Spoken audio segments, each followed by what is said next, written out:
faktor-faktor persebaran flora dan fauna dapat 50.000. Let's go. Mbak, gue tahu. Faktor yang pertama itu faktor iklim.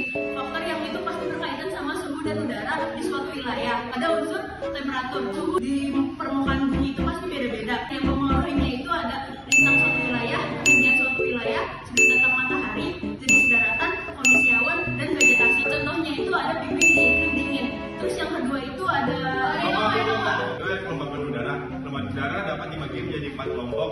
Yang pertama Xerophyta. Xerophyta adalah tumbuhan yang sangat cocok untuk di lingkungan yang kering, contohnya kaktus. Kedua adalah Mesophyta. Mesophyta adalah tumbuhan yang sangat cocok untuk di lingkungan yang lembab, contohnya anggrek Sindawang. Ketiga adalah Hydrophyta. Hydrophyta adalah tumbuhan yang sangat cocok untuk di lingkungan yang basah, contohnya eceng gondok. Yang terakhir adalah Trophoita. Trophoita adalah tumbuhan yang beradaptasi terhadap perubahan musim kemarau dan hujan. Yang ketiga ini ada angin. Banyak tumbuhan yang proses penyebarannya dibantu oleh angin, yaitu anemogami. Contohnya itu padi. Dan juga yang penyebaran dibantu oleh angin itu anemogami. Contohnya pohon kemoni kayak seperti Curah hujan dapat menjelaskan banyak sedikitnya hujan yang jatuh di suatu tempat. Curah hujan dipengaruhi oleh perairan yang ada. Umumnya memiliki curah hujan yang relatif banyak sekaligus mempengaruhi hewan yang khas pada lingkungan vegetasi tersebut. Jadi ada kondisi fisik muka bumi. Kondisi fisik yang dimaksud dapat berupa laut, gunung, pegunungan, dan lembah yang curam. Kondisi fisik tersebut dapat menjadi rintangan ataupun jembatan bagi flora dan fauna untuk perpindahannya. Nah, relief merupakan tinggi rendahnya permukaan bumi. Relief juga sangat berpengaruh untuk keadaan flora dan fauna. Nice. Lagi dong itu dong. Nah, ini yang selanjutnya itu ada adaptasi. Adaptasi itu di mana kemampuan flora dan fauna itu dapat beradaptasi sama lingkungan itu.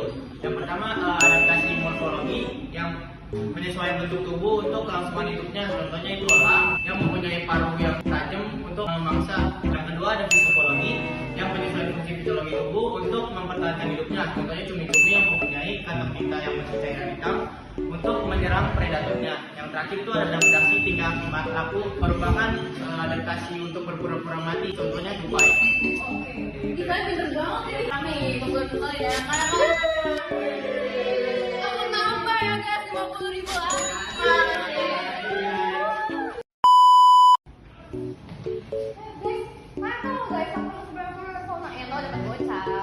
Gue tahu seleksi alam itu banyak kandungan kalau yang kuat itu yang menang. Jadi banyak binatang yang berusaha menghindari dan Apaan tuh? Biasanya capung yang menyerang itu lebih banyak daripada capung yang menyerang karena dia terlihat samar dari predatornya. Oke. Aku tahu. Oke. Jadi selanjutnya makanan. Beberapa jenis hewan itu hanya terdapat di daerah tertentu karena di daerah tersebut terdapat makanan. Misalnya kayak koala. Jadi koala itu hanya terdapat di Australia karena eukaliptus itu hanya tumbuh di benua Australia. Oke. Bentar.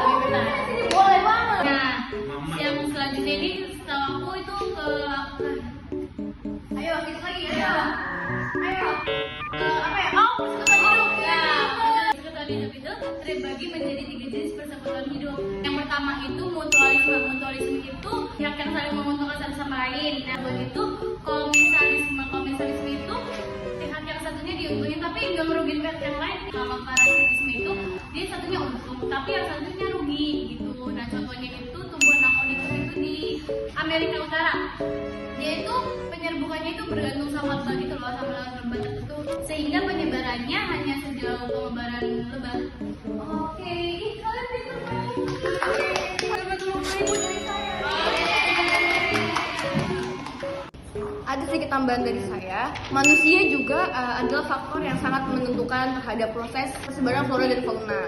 Akan tetapi aktivitas manusia juga bisa menambah dan mengurangi populasi jumlah flora dan fauna di muka bumi ini. Gitu, terima kasih. Dan ada tambahan juga dari teman saya. Oh, sudah nelpon ya? Oke, kita angkat ya. Halo, nah yang terakhir itu adalah keadaan tanah atau tidak. Tanah merupakan media tumbuh dan berkembangnya tanaman. Kondisi tanah yang secara langsung berpengaruh terhadap tanaman adalah kesuburan.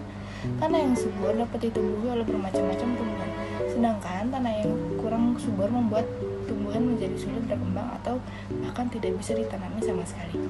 Adapun yang menjadi parameter kesuburan tanah antara lain kandungan humus, unsur hara, tekstur dan struktur tanah, serta ketersediaan air dalam pori-pori tanah. Tanah-tanah yang subur seperti jenis tanah vulkanis dan alundosola merupakan media optimal bagi pertumbuhan tanaman.